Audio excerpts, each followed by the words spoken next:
distinguished dignitaries, esteemed keynote speakers, respected paper presenters, dear attendees, ladies and gentlemen. On behalf of the Council of Architecture, the D.Y. Patil deemed to be University School of Architecture, Navi Mumbai, and the entire organizing team, it is both an honor and a privilege to welcome you to the Council of Architecture's International Conference, Transformations 2025, Co-Scripting Change with Disruptive Technologies in Architecture, Design and Urbanism, hosted in collaboration with the D.Y. Patil deemed to be University School of Architecture, Nerul, Navi Mumbai. I am Professor Preeti Nayak. And I am Professor Samir Salvi. This gathering brings together a constellation of voices, visionaries, educators, practitioners and emerging professionals who share a deep commitment to reimagining the built environment. Today is not simply a day for dialogue. It's a space of convergence, a space where scholarship meets lived practice, where academic inquiry aligns with civic imagination, and where the idea of transformation is not distant or abstract, but immediate, unfolding and necessary. Over these 3 days, we invite you to participate not just as listeners, but as co-thinkers to help shape the questions, frameworks and futures we must now consider together. We are especially proud to host this conference at the D.Y. Patil Center of Excellence, a space that not only embodies architectural innovation and sustainability, but also represents our institutional commitment to interdisciplinary thinking and public engagement.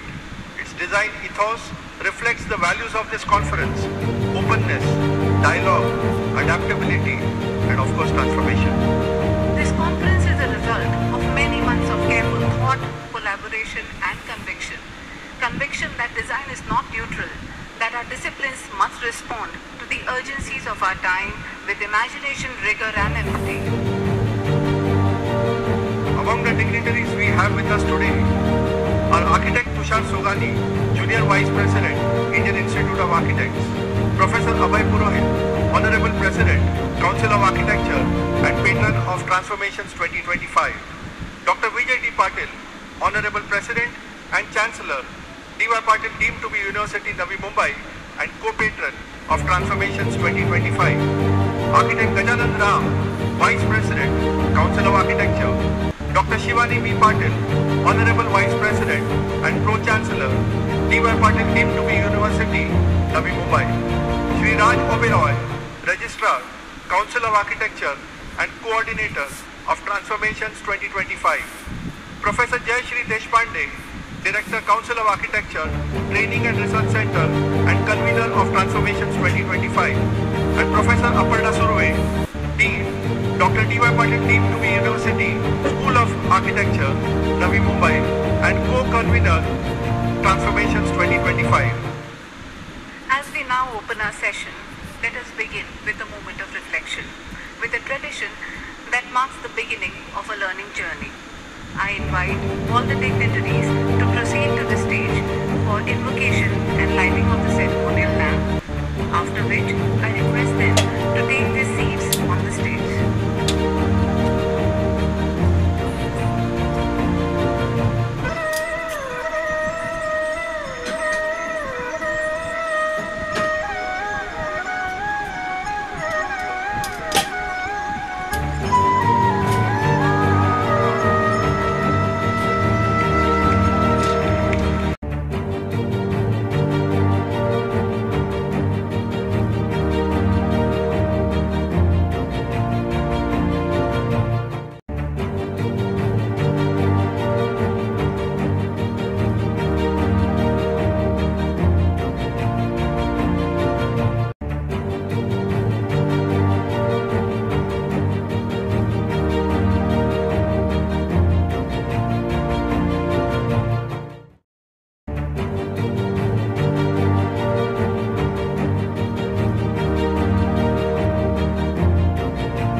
मला वाटतं अतिशय चांगला उपक्रम हा architecture council of India आणि DY. Patil university architecture college यांनी घेतलेलं आहे आणि नामवंत आर्किटेक्ट जगातून आलेले आहेत.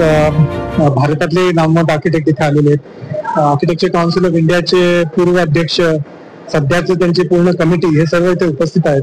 त्याच्यातूनच आपल्याला एक लक्षात येईल की आर्किटेक्चर मध्ये जगात जो बदल घडत आहे आणि भारताच्या बाबतीत तो बदल प्रचंड प्रमाणात घडत आहे. तर त्याचा आर्किटेक्चर मध्ये काय बदल घडत आहेत त्याच्याबद्दल अभ्यास होणार आहे. अनेक आर्किटेक्ट जे आहेत ते त्यांचे पेपर्स प्रेझेंट करणार आहे आणि जे विविध आता जे नवीन नवीन जे शोध निघत आहेत कन्स्ट्रक्शन टेक्नॉलॉजीमध्ये, 3D प्रिंटिंग आपण ऐकलं असेल की कसं आज आपण अफोर्डेबल हाऊसिंग आपण 3D प्रिंट करू शकतो घरं, किंवा आर्टिफिशियल इंटेलिजन्सचा उपयोग वेगवेगळ्या इमारती बनवण्यामध्ये, किंवा इमारती आपल्या सस्टेनेबल कशा करायच्या की ज्याच्या करून आपण जी एनर्जी आपण जे वापरतोय इमारतीमध्ये, पर्यावरणाचा काय परिणाम असतो एखाद्या इमारतीवर. तर या सर्व गोष्टीवरती इथे एक चर्चासत्र होणार आहे 3 दिवसासाठी आणि खूप चांगले चांगले आर्किटेक्ट इथे आलेले आहेत, एक्सपर्ट्स आहेत त्यांच्या फील्डमध्ये. पण त्याच्यातून मला नक्कीच वाटतं की जे कोणी कॉन्फरन्स अटेंड करेल त्यांना काहीतरी याच्यातून शिकायला नक्कीच मिळेल. नाही, नक्कीच आपण एन्व्हायरमेंटल प्लॅनिंग जे म्हणतो, सस्टेनेबल फॅसिलिटी कशा बनायच्या, की जो परिसर असतो, जो निसर्ग असतो त्याच्यात कमीत कमी ताण ठेवून आपण आपल्या इमारती कशा बांधू शकतो. म्हणजे पाण्याचं रिसायकलिंग असेल किंवा वृक्षारोपण असेल, साध्या साध्या गोष्टी असतात कधी कधी इंटरव्हेन्शन मध्ये, किंवा एनर्जी आपण कशी आपण रिसायकल करू शकतो, रिन्युएबल एनर्जी कशी इमारतीमध्ये वापरू शकतो.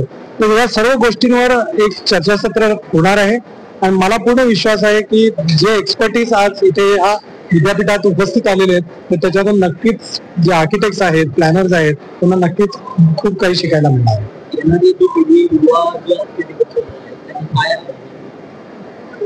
नाही, येणाऱ्या पिढींना मी एवढंच म्हणेन की आपल्याकडे एकच आपलं एक घर आहे ब्रह्मांडात, पृथ्वी आपलं एकच घर आहे.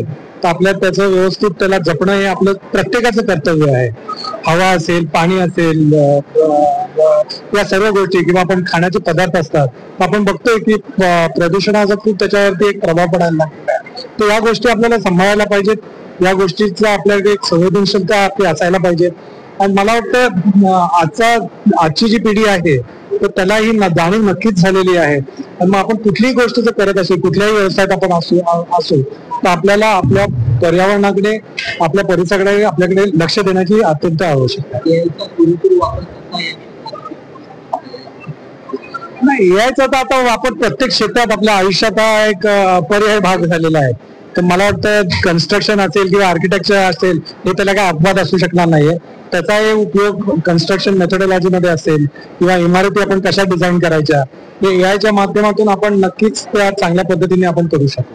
अफोर्डेबल हाऊसिंगची जी योजना आता सरकारने केलेली आहे ती अतिशय चांगली उत्कृष्ट योजना आहे. कारण शेवटी अफोर्डेबल हाऊसिंग आपल्या सर्व लोकांना मिळालं तर मला वाटतं आपल्या देशाचं भवितव्य उज्ज्वल आहे. आणि टेक्नॉलॉजीचा वापर करून आपण ते कशा अफोर्डेबल करू शकू किंवा मोठ्या प्रमाणात आपण या जे हाऊसिंग आहे बांधू कसू शकू, तर टेक्नॉलॉजीचा वापर करून आपण आपल्याला अनेक सोल्युशन्स या गोष्टींकरता आपल्याला मिळू शकतात. आणि मला वाटतं अशा कॉन्फरन्समुळे नवीन नवीन आयडियाज असतील किंवा जगात काय नवीन प्रयोग चाललेले आहेत, आपल्या देशात विविध भागात काय काय नवीन कल्पना आणि काय काय नवीन इनिशिएटिव्ह घेतले जात आहेत, तर त्याच्यासाठी हा एक प्लॅटफॉर्म आहे की ज्याच्यावर आपल्याला ही माहिती मिळू शकते.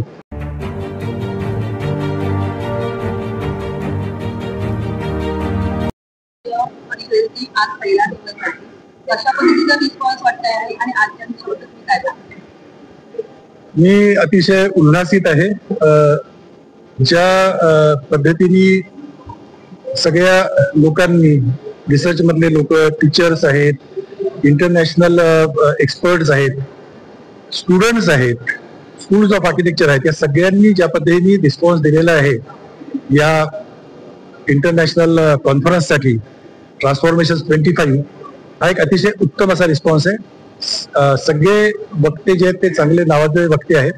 रिसर्चचे जे पेपर्स जे आले ते सुद्धा नॅशनल आणि इंटरनॅशनल लेव्हलवर आलेले आहेत आणि त्याच्यामुळे ही जी कॉन्फरन्स आहे ही आर्किटेक्चरच्या प्रोफेशनसाठी आणि एज्युकेशनसाठी एक पाथ ब्रेकिंग कॉन्फरन्स ठरणार आहे, याच्याबद्दल मी पूर्णपणे आश्वस्त आहे. आम्ही वास्तुकला परिषदेच्या अंतर्गत इंटरनॅशनल कॉन्फरन्सेस या मागच्या वर्षीपासून ऑर्गनाईज करणं सुरू केलेलं आहे. आणि पहिला जी आम्ही कॉन्फरन्स घेतली होती ती घेतली होती फ्युचर ऑफ आर्किटेक्चर एज्युकेशन, म्हणजे वास्तुकलेचा जो अभ्यास आहे त्याचं पलीकडचं भवितव्य काय आहे याला अनुसरून काय काय करायचं त्याच्याबद्दलची मागची कॉन्फरन्स. या कॉन्फरन्समध्ये आम्ही आर्टिफिशियल इंटेलिजन्स, त्याच्यानंतर 3D प्रिंटिंग, AI, VI आणि या तत्सम ज्या टेक्नॉलॉजीज आहेत ज्याच्यामुळे आता आपलं जगाचं सगळं कार्य करायची जी पद्धत आहे जी बदलणार आहे त्याच्याबद्दलची ही परिषद आहे. आणि या परिषदेमध्ये आपल्याला फ्युचर बद्दल कळणार आहे की प्रोफेशन पलीकडे कसं जाईल, एज्युकेशन कसं झालंय. आणि याच्यानंतर तिसरी जी आम्ही परिषद घेतो आहोत फेब्रुवारीमध्ये ती आहे आमची बेसिकली सस्टेनेबल गोल्स. या तिन्ही गोष्टी ज्या आहेत त्या फार महत्वाच्या आहेत की एज्युकेशन हे पलीकडचं कसं असावं, त्याच्यानंतर डिस्ट्रप्टिव्ह टेक्नॉलॉजीच्यामुळे आपल्यामध्ये काय काय फरक पडणार आहे, त्याच्यामुळे आपण स्वतःला कसं चेंज करायचं आहे, आणि सस्टेनेबल डेव्हलपमेंट गोल्स जी की सगळ्यात महत्वाची गोष्ट आहे. आज जग जर बनतंय तर या दोन गोष्टींमुळे बनत आहे. याच्यावरती सुद्धा जी पलीकडची आमची परिचर्चा ती होणार.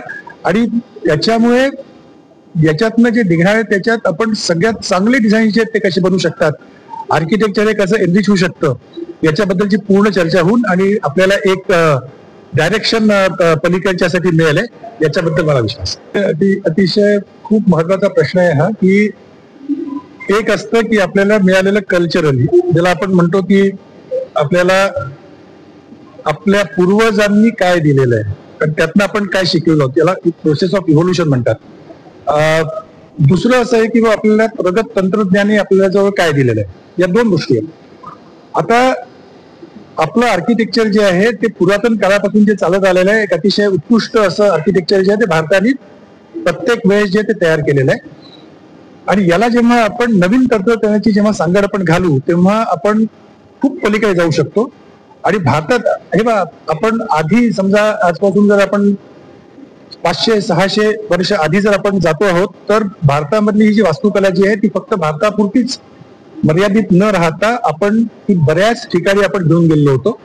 आता मॉडर्न टेक्नॉलॉजीच्या सकटही आपण ही वास्तुकला जी आहे ती जगभरात घेऊन जाऊ शकतो याचा मला विश्वास आहे.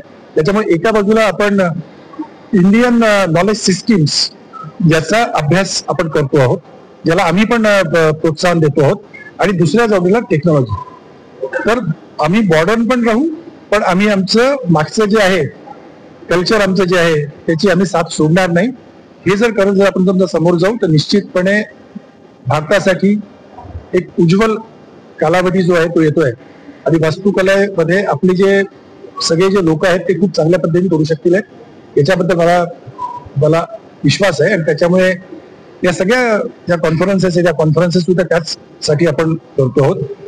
बाकीच्या कॉन्फरन्सेस मध्ये रिसर्च हा एका बाजूला राहतो आणि प्रॅक्टिकल ऍस्पेक्ट जे ते वेगळे असतात. तर ही कॉन्फरन्स ही तशी नाहीये, किंवा आम्ही ज्या काही वास्तुकला परिषदेतून ज्या ज्या कॉन्फरन्स घेतोय त्या तशा नाही आहेत. त्याच्यामध्ये आम्ही हे बघतो आहोत की पॉलिसी मेकर्स इथेच आहेत, प्रोफेशनची लोक इथेच आहेत, एज्युकेशन इथेच आहे, रिसर्चर्स इथे. सो प्रत्येक जण एकमेकांकडनं शिकू शकतो आणि आपल्याला घरी काय घेऊन जातं ते कळू शकतं.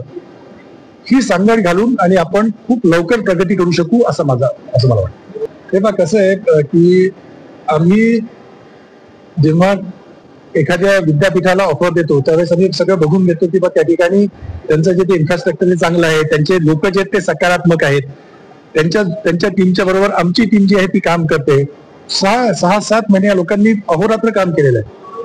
DY पाटीलचे स्टाफ अतिशय चांगल्या पद्धतीने त्यांनी कामं केली.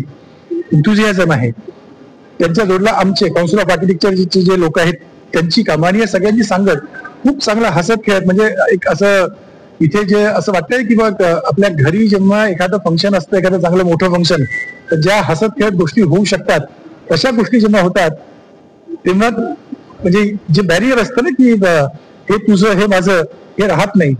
आणि त्याच्यावर मी खरंच सांगतो हे करत असताना कुठल्याच पद्धतीच्या काहीच अडचणी ज्या आहेत त्या आल्या नाहीत, कारण सगळे लोक जे आहेत ते सकारात्मक आहेत आणि त्याच्यामुळे खूप चांगल्या पद्धतीने होत आहे आणि पलीकडे होत राहील. तर